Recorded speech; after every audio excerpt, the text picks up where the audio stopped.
Hello and welcome to a special edition of Game Chat where we're going over our top 5 games of this last generation. We're going to jump right into it. No particular order, but straight off the bat, I want to throw out Bloodborne.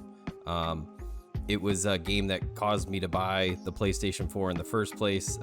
I didn't even know what the game was or about any of the Souls series before Chase told me about it a couple days before it came out.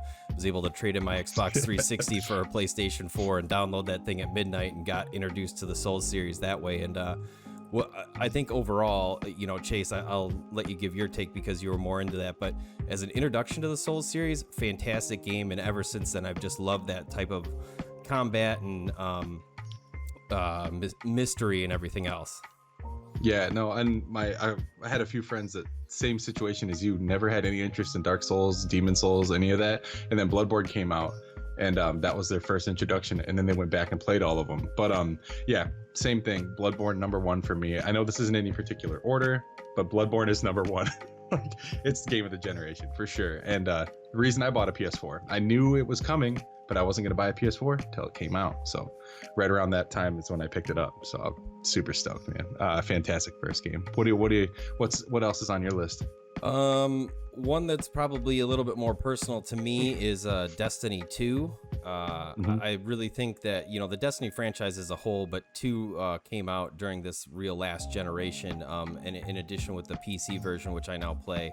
I think that shows a great example of what a games as a service is and can be, and also where a game can have a rough start and overcome challenges, over years. And I know they've broken away from Activision and things are getting a lot better. I'm super hyped for the upcoming DLC, but we've seen other games go that same route, Anthem, and I'd say they're failing at this point, and other games too. What's that? I know there's a lot of comparisons, but there really isn't anything that's quite like Destiny. It's like the Borderlands of the current age, where it's it's defining what the looter shooter is, and I super enjoy it. Yeah, super tight shooting mechanics too, just in general. I mean, it's Bungie's MO. Yeah. One of my games, which I'm sure might get some flack, The Last of Us 2. That got so much heat around all the controversy and everything. It's fantastic from start to finish.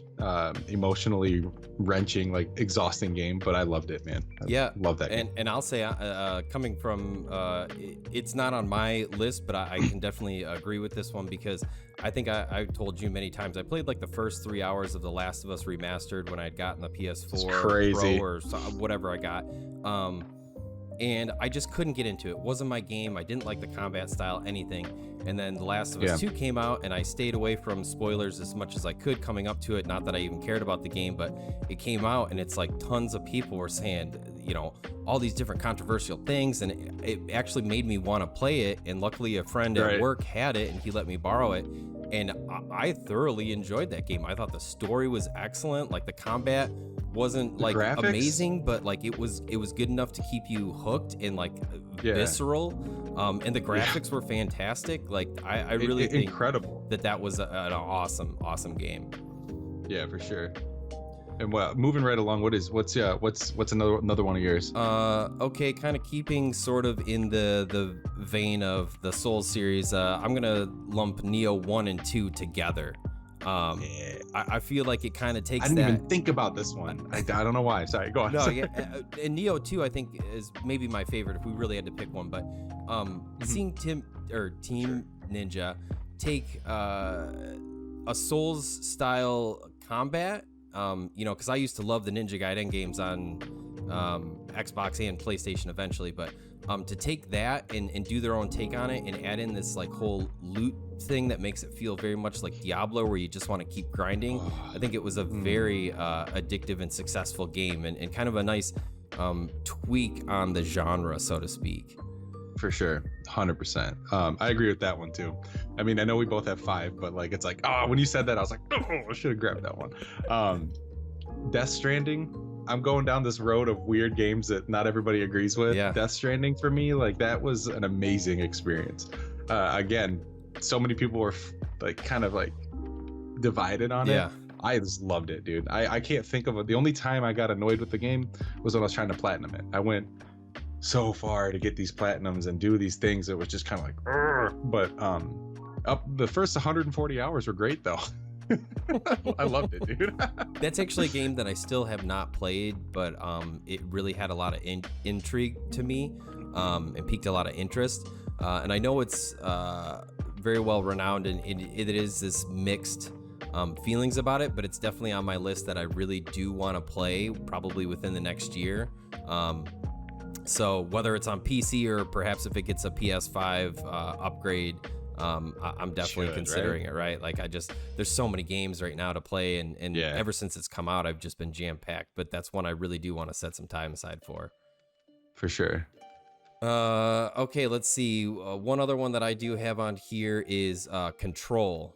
I've always been a fan of Remedy games in general. Alan Wake was like my jam back in the day, and yeah, you love that, dude. I actually, when I built a PC a couple of years ago, that was like one of the first games that I played because it was a lower end system, but I knew it was this older game and I wanted to re-experience it, and man, their storytelling is just phenomenal. And I thought Control's gameplay and mechanics were really great, and I actually played it on PC, where it was the first time I really got to experience ray tracing, and that was like the first time in a long time that it was like, man, this feels next gen. Like this is the next stepping stone, right? We've gotten to a plateau almost where like graphics look so realistic. It's like, what's that one thing that's missing? And it's this lighting and reflections and all this other stuff that ray tracing brings with it. And I was just like blown away. Huge to me, where it was just like this is what next gen is. Yeah, I haven't finished it yet, but because I have the attention span of a squirrel, people are going to learn that as they watch this channel, how many games I finish and I don't finish. But Control is really good. Like, I love the narrative, and the everything about it is just unsettling. Yeah, and I like that. Yeah, absolutely. And a lot of cool like mystery surrounding everything, supernatural. Like later on, you get into some really cool, not to spoil too much, but like flight mechanics that are extremely good, and all of your powers and everything. It's very, very good game. That's sick. And then I've got two more. God of War, dude. God of War, man. That just again, it's not low on this list because it's not important. I'm just kind of jumping around this list. Yeah. But God of War is just. It came at the time right when I was having my kid. And so like finishing it after he was born, it was just kind of like this whole different emotion that I didn't know I would have. Yeah. I definitely think anybody that's a parent, it probably hits a little bit harder because there is that like family tie the whole time, which is a really cool juxtaposition from where it was all about killing the gods and his family and everything else, and to like have that rekindling was really cool. I think that was actually the last one that was on my list, but it definitely in my top of this generation. Just like the world felt extremely large, the graphics were amazing, Norse mythology too. Yes, all the story. A single cut, like it never cuts technically. Like that's they did so much right with it. Yeah, so much, and it just. I've got nothing bad to say about that game. I wish there was more. Yeah. That's all. So me too. And I actually can't wait to play it on PlayStation 5. 100%. And then my last one real quick, because I don't want this to be a super long video. I'm playing it now. Haven't finished it yet, but it has to make this list. Ghost of Tsushima. Mostly because I thought I just didn't care about the game. Even though the reviews are really good and all that stuff, I was like, I don't care.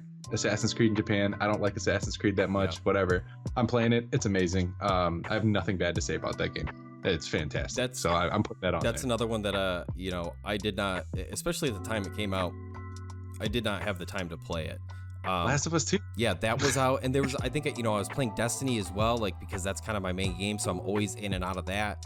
And it is something that like I do want to experience, and I'm kind of at this point waiting. I'm going to wait for the inevitable PS5. Black Friday digital sale on PS5 where it's going to go up, and then we'll be playing it together. So. Oh yeah, we will for sure.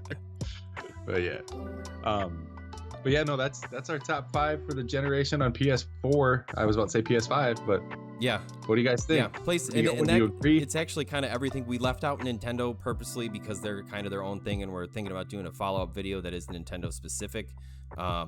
So because everybody's, game of the generation is Zelda Breath of the Wild. Let's be realistic. Yeah, that was on my list, so I had to move it a little bit. But let us know what in the comments, like what are your top games of this generation? Like what defined this generation for you? Because I want to know. Yeah, I know you probably want to know. We want to know. Same. Do you agree with us? Do you disagree? Do you got other ones that we missed? Let us know. Yeah. Right. Maybe we're gonna go back and see and be like, oh man, I totally didn't think about that one. But yeah, like Monster Hunter World. I love that game. Right. Did you like it? I don't know. Right.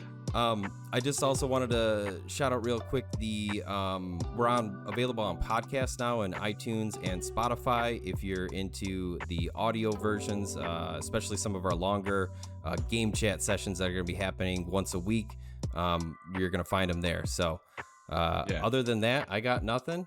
And until next time, Game Club out. Game Club out.